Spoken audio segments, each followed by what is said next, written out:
This right here is one of the compost pits that I have at home for composting kitchen waste. I have been composting organic wet kitchen waste for over a decade now. India generates over 170,000 tons of solid waste every day, over half of which is organic kitchen waste that is needlessly going into landfills, which in turn creates a whole host of other problems like methane release from the landfills, fires, health hazards for those handling the waste, and so much more.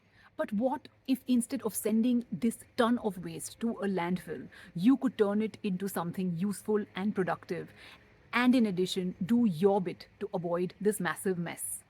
Composting is fairly simple, it doesn't take too many resources, and yes, you can do it even if you live in a flat in a city. Let me show you how in this episode of Tree Talk. I was living in a two-bedroom house in Mumbai when I began composting. It was sometime around 2009. It all began when I saw my brother-in-law Arun, a noted environmentalist and turtle conservationist, gift a compost pit to his son for his ninth birthday. It was so offbeat. No toy, no gadget, no gizmo, but a simple and yet powerful idea. I began experimenting too and have been composting ever since. And while I have sometimes shared my experience with friends, I thought why not share some tips on this tree channel of mine to help those interested in getting started. Composting wet waste in a flat in an Indian city is totally doable with a bit of planning. If I can do it, you can do it too. Here are 5 key tips to get you started. Tip number 1. Choose the right composting bin. Space is limited in flats. Selecting the right kind of container is the first step. What you need is some sort of compact closed bin with a lid. I have over the years used several alternatives from plastic pits to mud pots. The key thing is that the pit has some holes in it to allow air to go in because the process of decomposition requires oxygen. Else the waste is just going to sit inside and stink. Today, you have a number of easy options. Organizations like Daily Dump provide not just the bin but also support to help you get started. You have stackable bins with multiple layers and other such options. I have not used any of these so far, but always used a simple pit like an old bucket or a mud or a clay pot, and it works very well.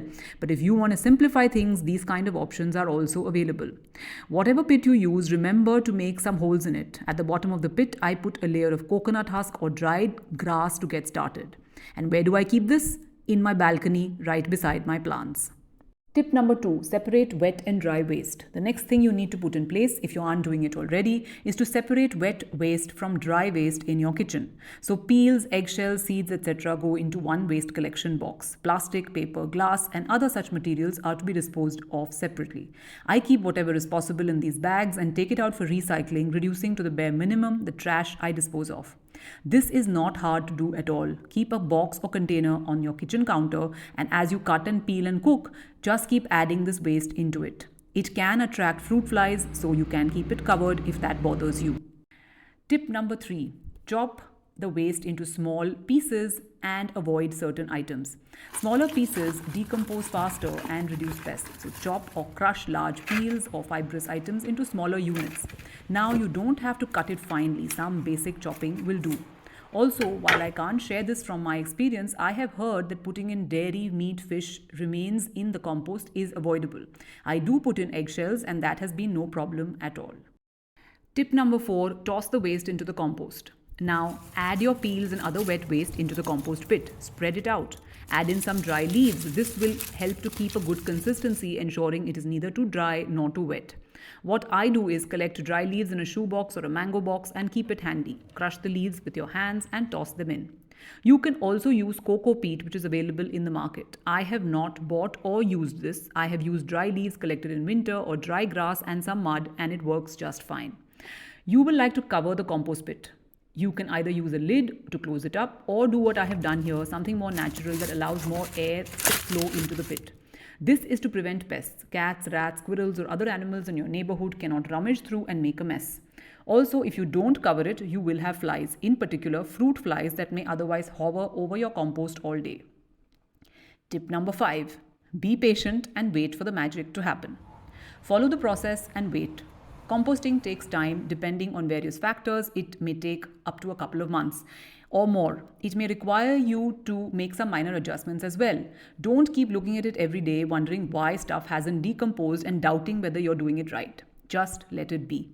If you like, stir the bin every few days with a stick to allow more air to circulate. I don't find the time to do this, and that's perfectly fine as well. I have a vermicompost, which means there are earthworms in my compost. Earthworms are called a farmer's friend because they move through the soil, creating air channels, which improves the decomposition process. They also eat up much of the waste and break it down faster. But if you find it too much of a jump, leave out the worms. The compost works well without them too. And after a while, you might find them in the compost anyway. Now, of course, this covers just the fundamentals to get you started. There are plenty of things you will learn along the way. The waste may get very wet, for instance, and smell bad, in which case you add dry leaves to balance it out. You may find maggots, but all this is getting ahead of things. There is always a way to fix the problem once you get on board. If you are keen and your mind is filling up with fears and negative ideas, let me reframe it with the positives. Think of problems you are avoiding, the harmful gases, the mounting landfills. Sometimes you have surprise guests too, like this butterfly that visited its food plant that grew out of the compost in my balcony. The process is so simple. My kids have been composting for a while too. What's more, you will be teaching the next generation to live more sustainably as well. The biggest change you need to make is here, in your head. Overcome those initial jitters and worries, and soon you'll be well on your way. I hope this episode has inspired you to try. Do share it with friends as well. Thank you for watching. And before you go, a little bit about the channel. Tree Talk is a small effort on my part to get people to notice trees. Trees, after all, give us so much. Why not take some time to get to know them better? From tips to identifying trees to folk tales and poetry about them, there's a whole lot of things about trees that you will find on this channel. Do take a look around and subscribe to stay posted.